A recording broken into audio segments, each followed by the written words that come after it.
Yes, when you wear this, your body will transform into a strength no woman has ever seen. But remember, do not take off the ring.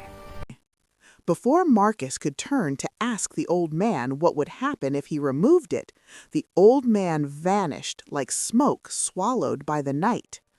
Marcus stood there trembling, clutching the strange ring in his hands. His heart pounded, not with excitement, but with fear. He had known suffering all his life, but magic was something told by old men near evening fires. But Marcus's life had never been ordinary. He was born into a poor family in the quiet neighborhood of Riverside Heights. Everyone knew him, but never with kindness.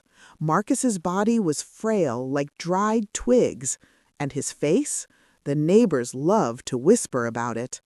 See his face, like God forgot to finish the work, they sneered. While other men in Riverside Heights had muscles that bulged like tree trunks, Marcus moved like a shadow carried by the wind, silent, unnoticed, unwanted. But hidden beneath all that mockery was a secret.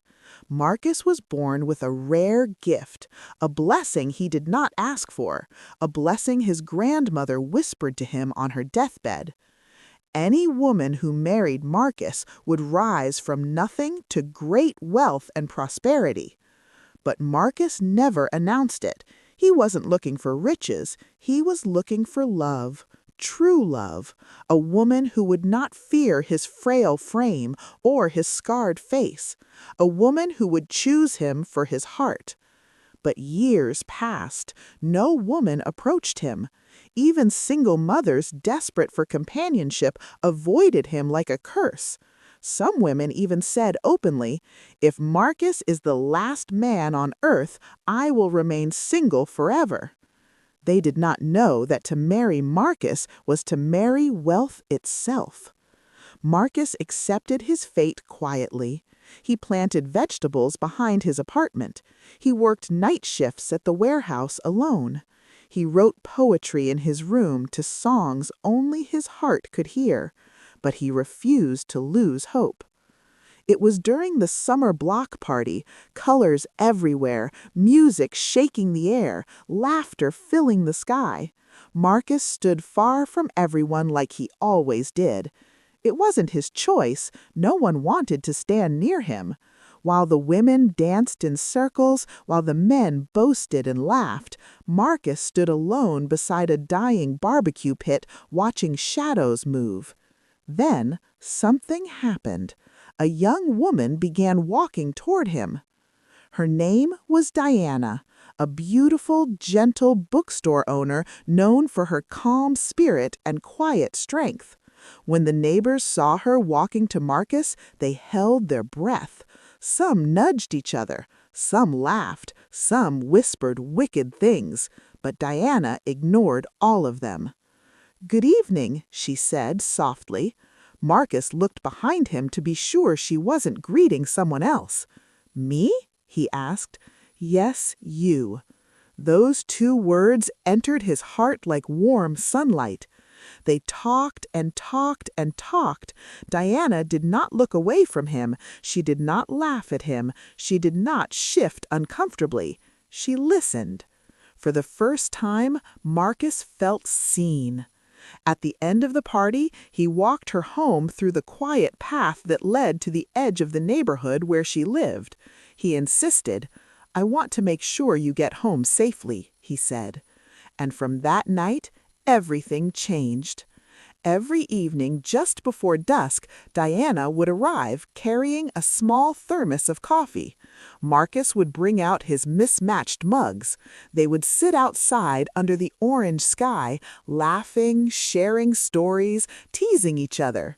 The friendship grew, the bond deepened, and slowly, gently, beautifully, love blossomed. True love, pure love, the kind Marcus had waited his whole life for. Diana loved him genuinely, not for beauty, not for wealth, not for what he could become. She loved him, his laughter, his quiet spirit, his strength. and Marcus gave her the piece of his heart he had kept hidden for years. When they finally married, the neighbors almost collapsed with shock. How can a woman like Diana choose Marcus? What kind of spell did he cast on her? This love cannot be ordinary. The whispers followed them everywhere. When they passed by, men shook their heads, women hissed under their breath, young girls mocked Marcus openly, but Diana held his hand tighter each time. And Marcus? He smiled, because for once in his life he had something no one could take from him: happiness. 2 months into the marriage, things began to change. Diana's bookstore suddenly exploded. Publishers from across the state came searching for her. People started buying in bulk. She became so successful that the neighbors began to panic with jealousy. How can a small bookstore owner become this wealthy? What is happening? Before long, they discovered Marcus's secret. Now, the same women who mocked him wanted him. The same women who refused to greet him now smiled at him. The same women who said they would rather remain single wished they could replace Diana. But it was too late. Marcus belonged to his true love. Then came the stormy night. The thunder cracked violently. The wind howled like angry spirits. Marcus woke to find the door wide open. Diana was gone. No footsteps, no struggle, no scream, no goodbye, just emptiness. Some neighbors claimed she ran away. Some said something sinister happened. Some whispered that jealousy had led to dark things. But Marcus believed she was not dead. His heart shattered into pieces too small to gather. After 2 lonely years without Diana, Marcus's life changed in a way no one in Riverside Heights had ever imagined. The same women who once swore they would rather remain single than date him, the same women who mocked his face, the same women who laughed at his thin frame, now lined up outside his apartment. They formed a line that stretched past the old oak tree. Women from neighboring blocks traveled miles hoping to see him. Some wore their best dresses, some brought home-cooked meals, some cried like babies begging him to choose them. Marcus had become the most desired man in all of Riverside Heights. The beautiful women, those who once mocked him, watched with burning jealousy. They whispered behind his back, "One day his secrets will come out. He must be using something to charm them. What does he have that we do not?" Some even gathered courage, approached him, and asked, "Marcus, what are you using? Tell us your secret." But Marcus only smiled, that gentle, quiet smile, and walked away without a word. They did not know the truth that his blessing was a burden he never asked for, a gift fate forced upon him, a gift that only brought him pain. Among all the women begging for his hand, one woman stood out. Vanessa. Vanessa the real estate agent. Vanessa the smooth talker. Vanessa whose words were sweeter than honey. She would sit outside his apartment every evening pretending to weep. She brought him expensive cologne, designer shirts, even small gifts wrapped in elegant boxes. "Marcus," she said one night, wiping fake tears, "my heart beats only for you. Let me love you. Let me replace your sorrow with joy." Marcus's heart was tired of loneliness, tired of being an object of mockery, tired of waiting for Diana who never returned. So after many months of sweet words, after so much gentle attention, he agreed. He married Vanessa. Vanessa pretended to love him, pretended to cherish him, pretended he was her blessing from heaven. But once his gift began to work, once properties sold the moment she listed them, once money filled her accounts, once people started calling her the top agent in 3 counties, her true nature came out. She stopped coming home early. She stopped eating his meals. She stopped sleeping beside him. Then one hot afternoon, the truth exploded through the neighborhood like fire. Vanessa had run off with a young entrepreneur from downtown, a man with broad shoulders, designer suits, and a laugh that commanded attention. She left Marcus without a goodbye, without shame, without a single glance back. For the second time, Marcus broke. Soon the whole city knew his story. If you want wealth, people said, marry Marcus, but forget looks, he has none. Women began to come not for love, not for companionship, not even for respect, but for quick riches. And one by one he married them, not because he wanted to, but because he was tired of being alone, tired of the mockery, tired of nights filled with silence and tears. And one by one, after his blessing lifted them from poverty, after wealth kissed their lives, after their bank accounts grew heavy and their smiles grew proud, they left him.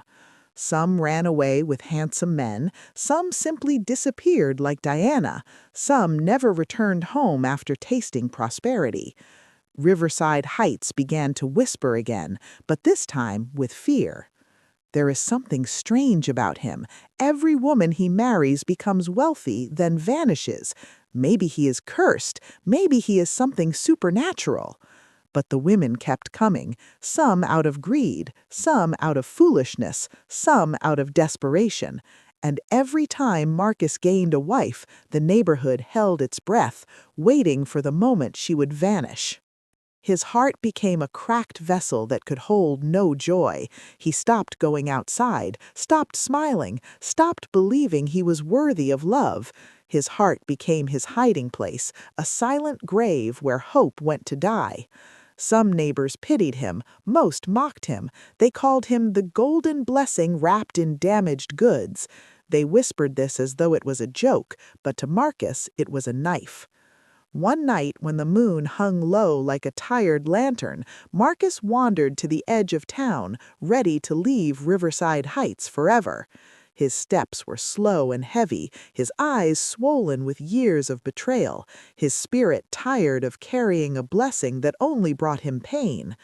On the abandoned railroad tracks, the path where people said strange things happened, he met an old man. The old man's white beard flowed like winter snow. His eyes glowed with something ancient. He looked at Marcus as though he had been waiting for him. "Son," the old man said, "weakness has punished you long enough.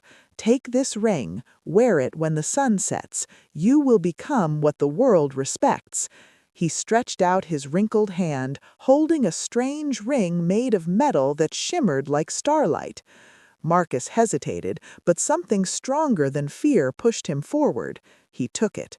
The old man leaned closer and whispered, "But remember, do not take off the ring, not for any reason." Before Marcus could turn to ask another question, the old man vanished like smoke swallowed by the night. Marcus trembled, staring at the magical ring. His heart pounded with terror and hope. He had known suffering all his life, but magic? Magic was something told by old men near evening fires, never something meant for him. Marcus returned home quietly. That night, under the pale moonlight, he wore the ring and slept. In the morning, life as he knew it ended. When he woke up, his body transformed. Muscles rippled across his arms like carved stone. His shoulders broadened like an athlete's. His face became chiseled, symmetrical, commanding. His skin glowed with health and vitality. He became a vision no eye had ever seen. Even the birds outside his window gasped, their songs pausing in disbelief. The moment he stepped outside, the entire neighborhood stopped breathing. Men carrying groceries dropped them. Women jogging forgot to move. Children stood frozen mid-play. Some screamed, some fainted, all stared. The man they once mocked, the man they called ugly, the man they avoided, now stood before them like a god descending from the heavens. Marcus was stunning beyond imagination. Suddenly, every woman wanted him, not for wealth, not for blessings, but for his beauty. They brought flowers, they brought jewelry, they knelt, they begged. But Marcus only smiled a small secret smile because the old man's final words kept echoing. Beauty is a gift, but it always collects a price. And Marcus knew this transformation had a dark secret, a cost he did not yet understand. But one thing was sure, this time Marcus would choose his destiny, not be used by it. The first woman he agreed to marry was Catherine Sterling, the wealthiest woman in Riverside Heights. She owned multiple properties. She had investments across the country. She was the only woman in the neighborhood who drove a Bentley, and her mansion sat at the center of town like a palace. Catherine had always ignored him when he was weak and unwanted, but now she pursued him like a hunter chasing rare prey. She said to herself, "If I marry him, my wealth will increase, and I will have the most handsome man in the city." She promised him everything, respect, luxury, anything he desired. Marcus, tired of being alone, tired of women who only came for his blessing, chose her. For 2 months the marriage seemed peaceful, but then everything changed. 2 months into their marriage, Catherine's life flipped upside down like a ship caught in a storm. Her investments crashed one after another, her properties were seized by creditors, her business collapsed, her Bentley broke down beyond repair, her wealth evaporated like morning dew under hot sun. Soon, paying bills in her house became a struggle. Marcus watched silently as the once proud businesswoman became a shadow. One morning, the neighbors awoke to a shocking sight. Catherine, the wealthy woman they once admired, now wandered around the neighborhood begging for food like someone who had lost her mind. Torn clothes, dirty hair, wild eyes, begging for scraps. Riverside Heights gasped. People whispered, "What kind of beauty is this? Why did wealth leave her? What does Marcus carry?" But Marcus said nothing. He only watched, because deep in his heart he knew. The price for his new appearance had just begun to reveal itself. Catherine's fall spread through Riverside Heights like fire, behind closed doors, in coffee shops, beside evening gatherings. The neighbors whispered with trembling voices, not with mockery this time, but with fear. "His beauty destroys. His blessing has turned to curse. What kind of man is this?" But Marcus remained silent. He watched the once mighty businesswoman, a woman who once dined with celebrities, a woman whose name once made people bow, now roamed the streets barefoot. Her torn clothes hung on her frame like rags. She mumbled to herself. She begged for coins like someone who had forgotten yesterday's glory. People avoided her, store owners chased her away, former friends pretended not to see her. But only Marcus knew the truth. Catherine's downfall began the moment she married him. The same blessing that made Diana rise, the same gift that lifted Vanessa before betrayal, had now twisted into something darker, something alive, something hungry. And in his heart, Marcus knew the truth he feared to say. It was connected to the ring he had been warned never to remove. Soon, Catherine vanished. One morning she simply walked out of Riverside Heights, and no one ever heard of her again. Her disappearance added fuel to the fire. Yet even with all this happening, the women still lined up to marry him. Some boasted, "Let me become rich first. Before his curse catches me, I will run away." Others said, "If we get wealth, is madness not a small price? Greed is louder than fear." And so the line of women continued, day after day, month after month, until one fateful evening a woman walked into the neighborhood wearing a familiar jacket. The sun was low, the dust rose beneath her feet. Her steps were slow, but her presence was powerful. The neighbors gasped, men covered their mouths, women dropped their phones, children hid behind their parents. When she drew closer, the shock hit the entire block like thunder. It was Diana, Marcus's first love, the only woman who had truly loved him, the only heart that ever chose him before beauty, wealth, or magic. She was alive. News traveled fast, running through the neighborhood faster than wildfire. Marcus heard it and bolted out of his apartment, his shirt flying behind him. When he reached the street and saw her, his knees gave way. He fell at her feet, tears pouring down his face. You are alive," he sobbed. "I knew you were alive." Diana lifted him gently. Her hands trembled as they touched his face, the same face she had loved before the world ever saw beauty in it. "My Marcus, I came back to you." She told the neighbors her story.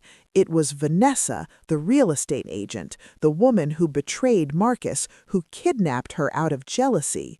Vanessa had paid men to take Diana away for months. She would have died there. But activists searching for missing persons found her half-conscious and saved her life.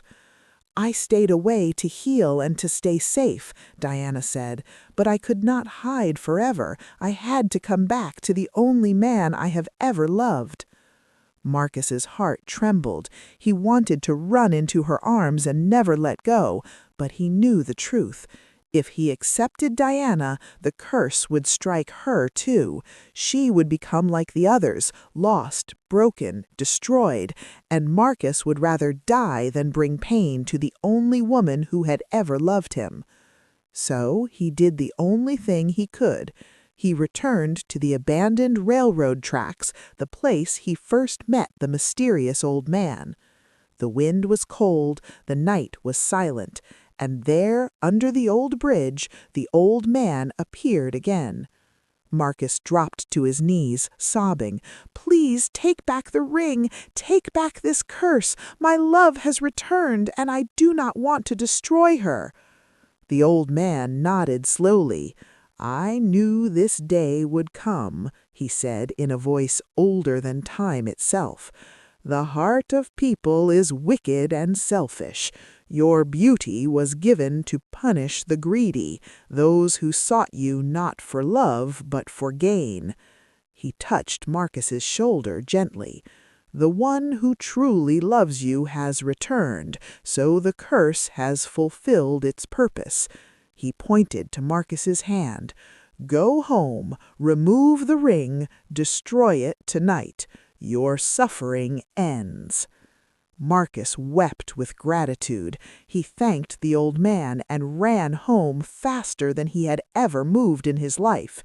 He removed the ring, the cursed beauty, the gift that had destroyed lives, and threw it into the furnace in the basement. The flames swallowed it in seconds, and in the blink of an eye his body shifted. The muscles vanished, the chiseled features melted away, the godlike appearance dissolved. He became Marcus again, the thin man with gentle eyes and the heart that loved too deeply. When he stepped outside, Diana stood waiting. She opened her arms, he walked into them, and for the first time in his life, Marcus felt safe. They married quietly, without crowds, without gifts, without the noise of the world, and together, hand in hand, heart in heart, they lived happily ever after. The end.